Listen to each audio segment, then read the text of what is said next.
Let's talk about it. So, we're still talking about these body parts. Tonight's body part is the prostate. So, this is for you, gentlemen. This is where the prostate is. Y'all know how we get to it.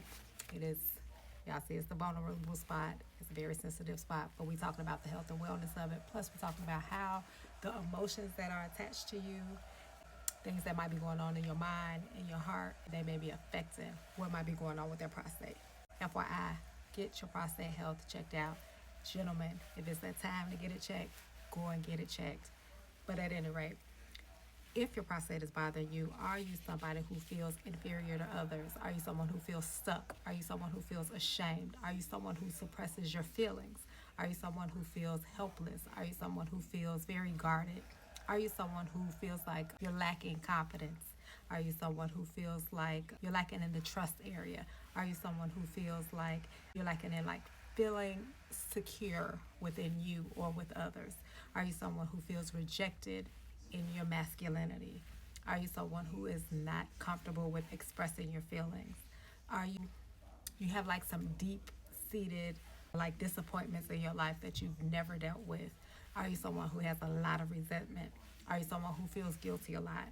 If this is you are having some issues with your prostate, you know that clinically you're doing all of the things, but you still can't figure out why there are still some issues that are going on in there.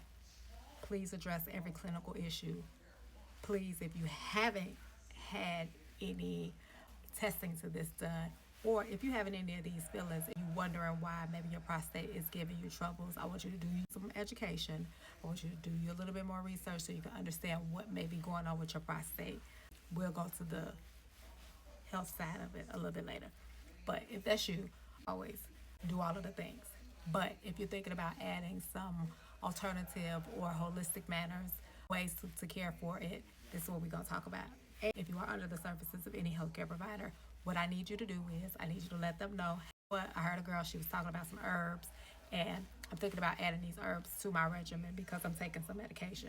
You're going to let them know. All of your doctors, whoever you see doctors, whoever's prescribing medications for you. Then what you're going to do is you're going to go to the pharmacist where you get your medicine from. You go to the pharmacist, look at my medicine. I seen this girl, she was talking about adding this herb. Is it safe? Can I add it? Is there anything that I need to do additionally? Is there anything that my doctor may need to do? So you know that everything is good. And before you do any of that, do use some research on these herbs, because what I'm going to tell you is very baseline. What they do and how they work and how they function. The pharmacist can tell you what's the great dosages for you, because I'm not going into all of that. But we're going to talk about also some things that you could also do on your own. If you can't do those things, you might consider, I might need to talk to a psychologist or a licensed social worker. And those are the people that might help you talk through those emotions that may be going on with you.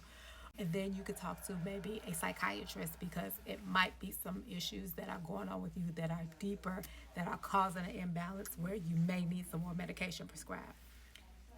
But what I'm also talking about is holistic health. So in holistic health, you have holistic practitioners, and what those people do is they look at what you're doing on the clinical side and look at what could be done with you on the holistic side, and integrate those things together. And they see if there's a plan, talking with your doctors that you're taking medications from, or they're under your care, and that holistic doctors, what can they do to merge the care for you so that you're getting a combination of the both, because people require both sometimes. But if you think you can do it on your own, let's talk about some things that you could do. So I'm very big on affirmations, and I think everybody should be affirming themselves.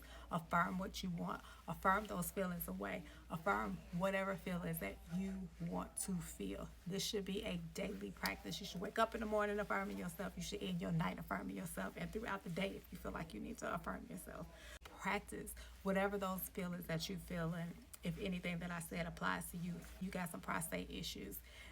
What are those feelings? You got to start to dig into the why. You got to start to deal with whatever the why may be.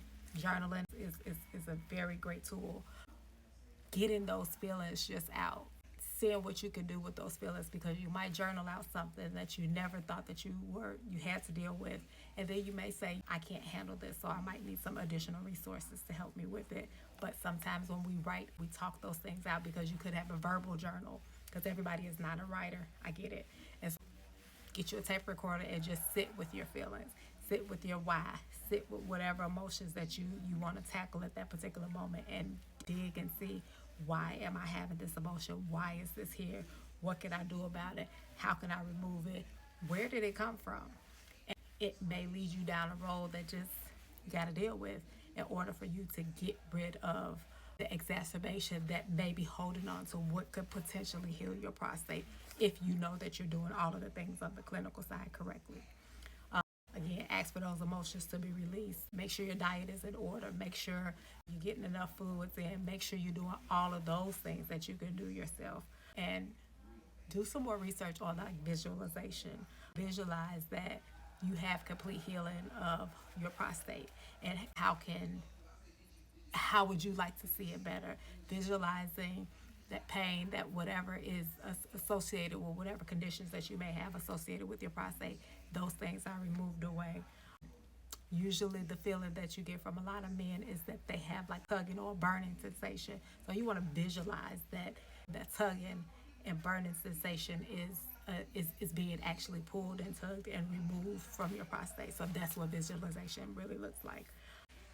Journal. Get your regimen of exercise in. Get you some movement in your body. Get that stagnant energy moved around so that you can heal yourself. And so now we're going to get to my favorite part. Y'all know my favorite part is the herbs we're going to talk about. I'm going to give you about 10. There's so many out there, but I'm going to give you 10 before you start anything. If there's testing associated with it, get tested. If there is home medication, talk to your doctors. Talk to the pharmacist. That's the best thing to do. And then do your own research, because this is educational purposes. I am not the doctor. I'm not prescribing you anything. I'm just telling you about a little bit what I know. So here we go. First one, zinc. So many people or many men can have a deficiency in zinc. It could potentially cause an issue with your prostate, particularly look up the word BPH as it's associated with your prostate and see what that is. Look at the signs and symptoms and see if those are applied to you. Zinc is a great herb that you can use. You can find zinc in oysters. You can find zinc in pumpkin seeds. You can find zinc in spinach. You also could supplement zinc, but it's going to just help with the overall functions of your prostate. Then we have saw palmetto. This is a lot for our gentlemen that may have BPH. It helps to decrease any enlargements that you may have of the prostate. It is a blocker of DHT, and look up DHT associated with the prostate. You know what it is. And then we have African palm bark. It is an inflammatory. It's going to help if you're a person that has those night urinations. It's going to help to decrease also some pelvic discomfort. Nettle's root is going to help to decrease the prostate size because it enlarges. It's also going to help to increase the urine flow.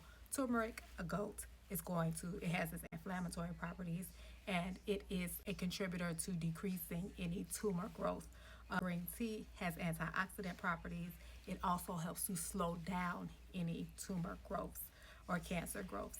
Pumpkin seeds, it is high in zinc. We talked about that before, and it is a hormone balancer. Like lycopene, you can find this in your tomatoes and your watermelons. Get those in your regimen. It has antioxidant properties, and it's going to help to support overall prostate tissue health, decrease any cancer risk. Then we have reishi mushrooms. It is going to help to boost your immune system. It has anti-tumor properties.